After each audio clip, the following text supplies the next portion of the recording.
टोविन उसी दिन दोबारा जन्मा जिस दिन स्कूल की सबसे खूबसूरत लड़की को कुछ गुंडे परेशान कर रहे थे, लेकिन इस बार वह सिर्फ चुपचाप खड़ा रहा और उसकी दुखद हालत का वीडियो बनाना शुरू कर दिया। वह लड़की घबराहट में मदद के लिए चिल्लाई, यहाँ तक कि उसने यह तक कह दिया कि अगर टोविन उसे बचा ले तो वह उसकी गर्लफ्रेंड बन जाएगी। लेकिन टोविन बस मुस्कुराया, मुड़ा और वह वीडियो ऑनलाइन डाल दिया। फिर उसी स्कूल ब्यूटी को वह वीडियो $10,000 में बेच दिया। किसी को नहीं पता था कि अपनी पिछली जिंदगी में टोविन ने उसे बचाने की कोशिश की थी और गलती से एक गुंडे को एक घूंसे में ही खत्म कर दिया। कोर्ट में वह उसकी गवाही का इंतजार करता रहा, लेकिन उस लड़की ने उल्टा उसी पर आरोप लगा दिया कि वही उसे परेशान कर रहा था। देखते ही देखते टोविन एक बहादुर हीरो से हत्यारा बन गया। उसे उम्र कैद की सजा हुई और वह जेल में ही मर गया। उसके 30 साल एक झूठ की वजह से बर्बाद हो गए थे। इस बार वह नरम नहीं पड़ा। उसने $10,000 लिए और सीधे शहर के बाहरी इलाके में एक जर्जर मकान खरीदने चला गया।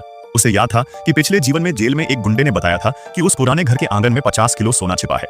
रियल एस्टेट एजेंट को लगा वह पागल है, घर के मालिक को भी वह बेवकूफ लगा, लेकिन टोविन ने बिना कुछ कहे $10,000 में घर का सौदा कर लिया। फिर वह पागलों की तरह खुदाई करने लगा, यहाँ तक कि उसे शक होने लगा कि कहीं उसके साथ धोखा तो नहीं हुआ। लेकिन फिर उसे एक भारी सोने की ईंट महसूस हुई। वह सोना लेकर बैंक गया, जहाँ उसके फटे हाल कपड़ों को देखकर हॉल मैनेजर ने उसे ऊपर तक नहीं जाने दिया, तब तक जब तक टोविन ने एक मुट्ठी जितना बड़ा सोने का टुकड़ा नहीं निकाला। पूरा हॉल अचानक शांत हो गया।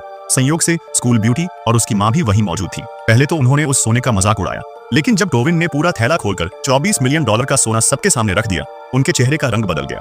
माँ ने गर्मजोशी से स्वागत किया और स्कूल ब्यूटी ने कहा कि वो सब एक गलतफहमी थी और पूछा कि क्या वह अभी भी उसे पसंद करता है। लेकिन टोविन ने बस ठंडेपन से उसकी ओर देखा और मुड़कर बैंक मैनेजर से कहा कि सोना गिनकर नकदी में बदल दो। जब मैनेजर ने पैसे को वेल्थ मैनेजमेंट में लगाने का सुझाव दिया, तभी टीवी पर उसने देखा कि पुडोंग न्यू डिस्ट्रिक्ट की प्लानिंग शुरू होने वाली है। उसे अचानक याद आया कि उसका पुनर्जन्म उस समय हुआ है जब एक खास ग्रुप बहुत अमीर बनने वाला था। तो उसने वो $24 मिलियन का चेक लिया और पुडोंग न्यू डिस्ट्रिक्ट चला गया। वहां की बेकार जमीनों को खरीदना शुरू कर दिया।